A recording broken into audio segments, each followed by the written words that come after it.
Welcome back. ಇನ್ನು ಮಲೆನಾಡಿನಲ್ಲಿ ಯಾವ ದೊಡ್ಡ ಮಟ್ಟದ ಮಳೆ ಆಗ್ತಾ ಇತ್ತು ಅಂತ ನೋಡ್ತಾ ಇದ್ರಿ. ಆದರೆ ಮಲೆನಾಡಿನಲ್ಲಿ ಮಳೆ ಕೊಂಚ ಇಳಿಮುಖವನ್ನು ಕಾಣ್ತಾ ಇದೆ. ಭದ್ರಾ, ಲಿಂಗನಮಕ್ಕಿ ಜಲಾಶಯಗಳಲ್ಲಿ ಒಂದೇ ದಿನ ತಲಾ 3 ಅಡಿ ನೀರು ಏರಿಕೆಯಾಗಿದೆ.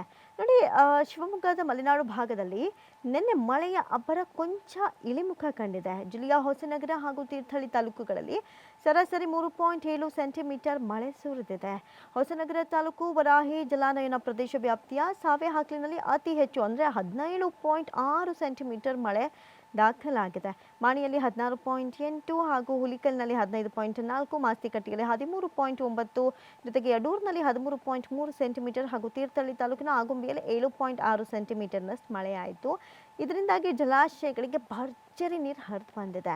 ಶಿಕಾರಿಪುರದಲ್ಲಿ ಕುಮದ್ವತಿ ನದಿಗೆ ಅಡ್ಡಲಾಗಿ ಕಟ್ಟಿರುವಂತಹ ಅಂಜನಾಪುರ ಜಲಾಶಯ ಭರ್ತಿಯಾಗಿ ಕೋಡಿ ಬಿದ್ದಿದೆ. ಭದ್ರಾ ಹಾಗೂ ಲಿಂಗನಮಕ್ಕಿ ಜಲಾಶಯಗಳಲ್ಲಿ ಒಂದೇ ದಿನ ತಲಾ 3 ಅಡಿ ನೀರು ಏರಿದೆ. ಭದ್ರಾ ಜಲಾಶಯಕ್ಕೆ ಒಳಹರಿವು ಇನ್ಫ್ಲೋ ಬಂದು 36,103 ಕ್ಯೂಸೆಕ್ ಇದ್ದು 186 ಅಡಿ ನೀರು ಸಾಮರ್ಥ್ಯದ ಜಲಾಶಯದಲ್ಲಿ ಸದ್ಯ 163.6 ಅಡಿ ನೀರು ಸಂಗ್ರಹವಾಗಿದೆ. ದೊಡ್ಡ ಪ್ರಮಾಣದಲ್ಲಿ ಹೌದು.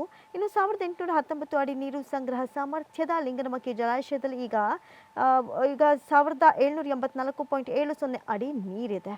ಇನ್ನು ದಾವಣಗೆರೆಯ ಕಡೆ ನೋಡುವುದಾದರೆ ದಾವಣಗೆರೆ ಸಿಟಿ ಅಂದರೆ ನಗರ ಹಾಗೂ ಜಿಲ್ಲೆಯ ವಿವಿಧೆಡೆ ಭಾನುವಾರ ಇಡೀ ರಾತ್ರಿ ಉತ್ತಮ ಮಳೆ ಸುರಿಯಿತು.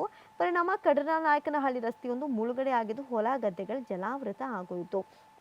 ಇನ್ನು ಚಿತ್ರದುರ್ಗ ನಗರ ಸೇರಿದಂತೆ ಜಿಲ್ಲೆಯ ವಿವಿಧೆಡೆ ಸೋಮವಾರ ಧಾರಾಕಾರ ಮಳೆಯಾಯಿತು. ಬೆಳಗ್ಗೆಯಿಂದಲೂ ಮೋಡ ಕವಿದ ವಾತಾವರಣ ಕೂಡ ಇತ್ತು. ಹೆಚ್ಚು ಕಾಲ ಮಳೆ ಸುರಿದಿದೆ. 1 ಅವರ್ಗಿಂತ ಜಾಸ್ತಿ ಮಳೆ ಬಂದಿದೆ. ರೈಲ್ವೆ ಕೆಳ ಸೇತುವೆ ಹಾಗೂ ರಾಷ್ಟ್ರೀಯ ಹೆದ್ದಾರಿಯ ಕೆಳ ಸೇತುವೆ ಜಲಾವೃತಗೊಂಡಿದ್ವು. ಹೊಳಲ್ಕೆರೆ, ಹೊಸದುರ್ಗ ಭಾಗದಲ್ಲೂ ಉತ್ತಮ ಮಳೆ ಬಂತು. ಇದರಿಂದ ಕೃಷಿ ಚಟುವಟಿಕೆಗಳಿಗೆ ಅನುಕೂಲ ಆಗಿದೆ. ಇಷ್ಟಿನ ರೈತರ ಪಾಡೇ ಪಾಡು. ಇನ್ನು ಈ ಬಾರಿ ನಾವು ಕೃಷಿ ಬೆಳೆಯೋಕ್ಕೆ ಆಗಲ್ಲ, ಬದುಕು ದುಸ್ತರ ಆಗ್ಬಿಡುತ್ತೆ, ಆರ್ಥಿಕವಾಗಿ ಸಂಕಷ್ಟಕ್ಕೆ ಸಿಲುಕ್ತೀನಿ ಅಂದಾಗ ಈ ಒಂದು ಮಳೆ ಅನಿವಾರ್ಯವಾಗಿತ್ತು. ಆದರೆ ಜಾಸ್ತಿ ಪ್ರಮಾಣದಲ್ಲೇ ಮಳೆ ಆಗ್ಬಿಟ್ಟಿದೆ. ಇನ್ನು ಹಾಸನದ ಕಡೆ ನೋಡೋದಾದ್ರೆ ಹಾಸನ ಜಿಲ್ಲೆಯ ನೆರೆಯ ಚಿಕ್ಕಮಗಳೂರು, ಮೂಡಿಗೆರೆ ಹಾಗೂ ಜಿಲ್ಲೆಯ ಮಲೆನಾಡು ಭಾಗದಲ್ಲಿ ಮಳೆ ಹೆಚ್ಚಾಗಿದೆ.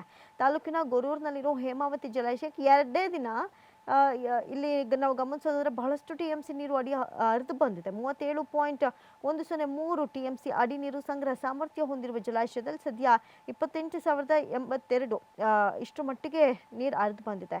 ಇನ್ನು ಹುಬ್ಬಳ್ಳಿ, ಬೆಳಗಾವಿ, ಧಾರವಾಡ, ಉತ್ತರ ಕನ್ನಡ ಮತ್ತು ವಿಜಯನಗರ ಜಿಲ್ಲೆಯ ಕೆಲವೆಡೆ ಸೋಮವಾರ ಉತ್ತಮ ಮಳೆಯಾಯಿತು.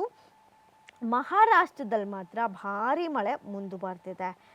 ಹಂಗಾಗಿ ಕೃಷಿ ನದಿ ಅಬ್ಬರ ಭಾರಿನೇ ಹೆಚ್ಚಿದೆ. ಉತ್ತರ ಕನ್ನಡ ಜಿಲ್ಲೆಯ ಜೋಯಿಡಾ ತಾಲೂಕು ಮುಂಡಗೋಡ ಮತ್ತು ದಾಂಡೇಲಿ ಭಾಗದಲ್ಲಿ ವ್ಯಾಪಕ ಮಳೆಯಾಯಿತು.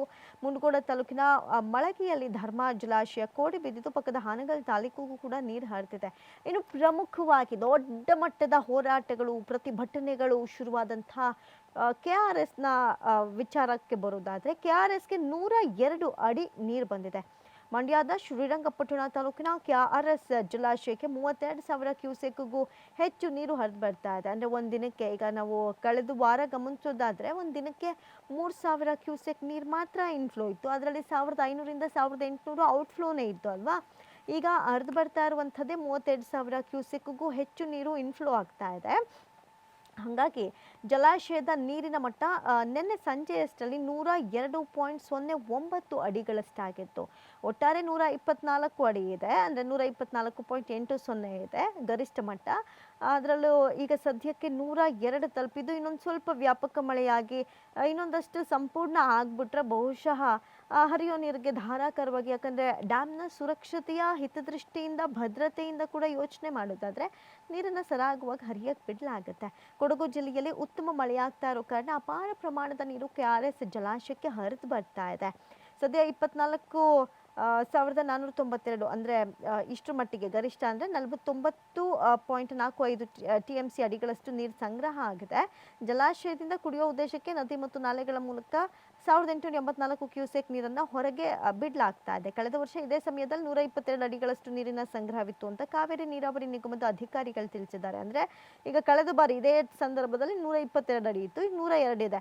ಅಲ್ಲಿಗೆ ಇನ್ನು 20 ಅಡಿ ನೀರೇನಾದರೂ ಫಿಲ್ ಆಗಿಬಿಟ್ರೆ ಬಹುಶಃ ನಾವು ಈ ವ್ಯಾಪಕ ಬರಗಾಲ ಏನು ಆವರಿಸ್ಬಿಡುತ್ತೆ, ಇಂಥದ್ದೊಂದು ಬರಗಾಲದ ಛಾಯೆ ಆವರಿಸುತ್ತೆ, ಕೃಷಿಗೆ ನೀರಿಲ್ಲದೆ ಮುಂದೆ ಕುಡಿಯೋಕ್ಕೂ ನೀರಿಲ್ಲದೆ ಪರದಾಡಬೇಕಾದಂಥ ಪರಿಸ್ಥಿತಿ ಏನು ಎದುರಾಗುತ್ತೆ ಅಂದ್ಕೊಂಡಿದ್ವಿ ಅದು ನಿಭಾಯಿಸುತ್ತೆ ಅನ್ನುವಂಥ ವಿಶ್ವಾಸ ಸದ್ಯಕ್ಕಿದೆ. ಆದರೆ ಈ ವಾರ ಅಥವಾ ಮುಂದಿನ ವಾರದಲ್ಲಿ ಎಷ್ಟರ ಮಟ್ಟಿಗೆ ಮಳೆಯಾಗತ್ತೆ ಅನ್ನೋದ್ರ ಮೇಲೆ ಇದೆಲ್ಲವೂ ಕೂಡ ಡಿಪೆಂಡ್ಸ್ ಆಗುತ್ತೆ.